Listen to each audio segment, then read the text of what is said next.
Okay, I am working on a much bigger video project, which has become an all-consuming endless void, and a little ironic considering what I've decided to name the thing.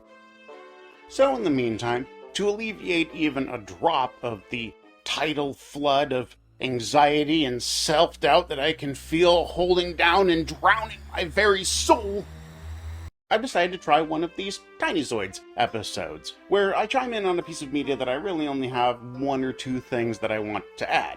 And our topic for today is going to be on my favorite animated film of all time, Toy Story. Which I actually find tends to throw people a lot. And I get it, considering what some of my other favorite films tend to be like. And you will know my name is the Lord! Strike any reservation extortion now, you fucking stupid bastard!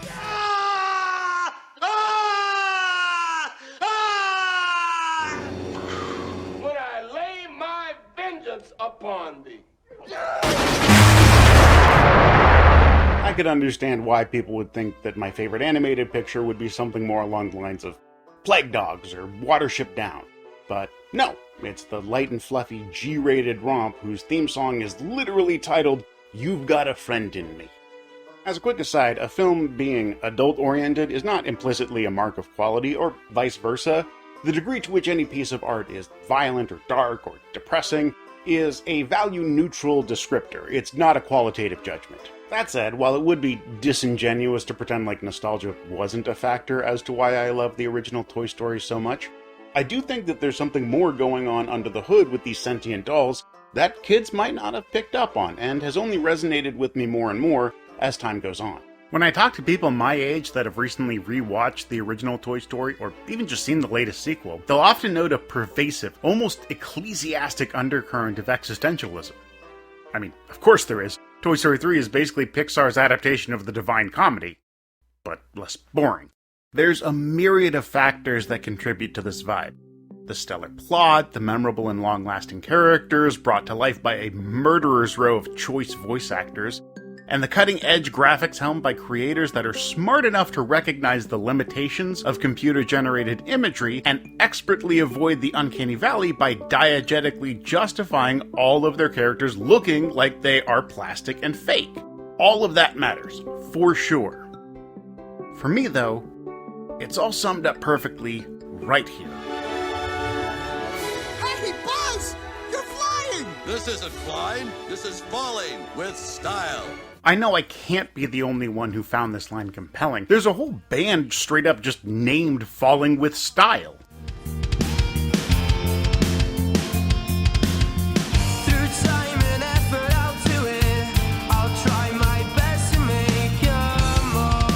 But I haven't really seen any discourse about how this is the thematic core to Toy Story, this installment as well as the franchise as a whole. As evidence, this isn't even the first time in the film that we've heard this phrase. It's actually a callback to this scene. That wasn't flying, that was falling with style. And typically, if dialogue this deliberate is repeated, especially during the rising action of the climax, it's a fair bet that it's integral to the central thesis of the work.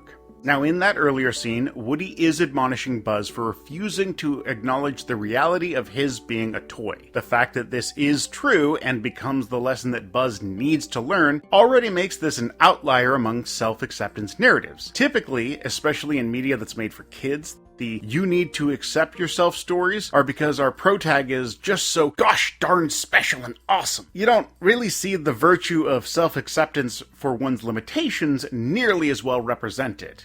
And I get why. For starters, chosen one stories are so easy and formulaic that ChatGPT probably could write one, but second, I do actually think that reinforcing people's self-esteem vicariously through storytelling is a worthwhile endeavor. I am not one of those participation trophies ruin society types. I am way more on the side of the fence that says it's good to incentivize kids to do things, as opposed to let's disincentivize kids from doing things. Circling back to Toy Story, in the hands of less talented creators, I could absolutely see this film groused out by the kinds of regressives that will unironically espouse that the zenith of human civilization was in 1979 because that was the last year that it was socially acceptable to beat your children as a form of parenting. Again, the scene where falling with style as a concept is introduced is literally being groused out by a cowboy-coded character, the symbolic poster child of the overly aggrandized, back in my day, American exceptionalism. And said cowboy is specifically griping about how another character, one who just happens to be more representative of futurism, needs to learn and accept the reality of what things actually are.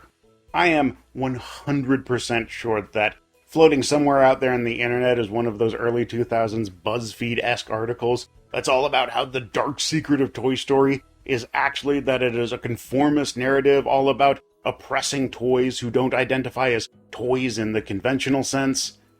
But I don't buy that about this property, and I think that Toy Story is able to thread that needle for 3 reasons.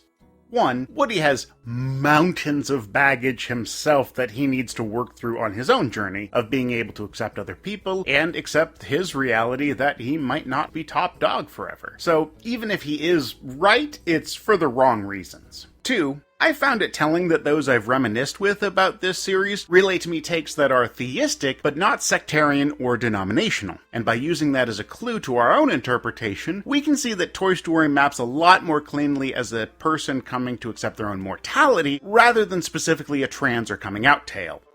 And 3, where I think Toy Story really soars, the reason why I chose to highlight falling with style as being emblematic of my favorite animated film of all time is just how joyous this revelation is.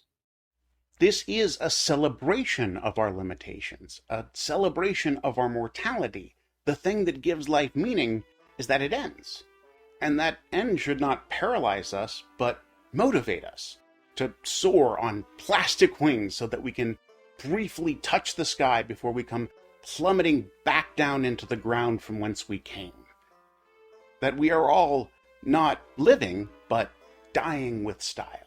And I find that beautiful.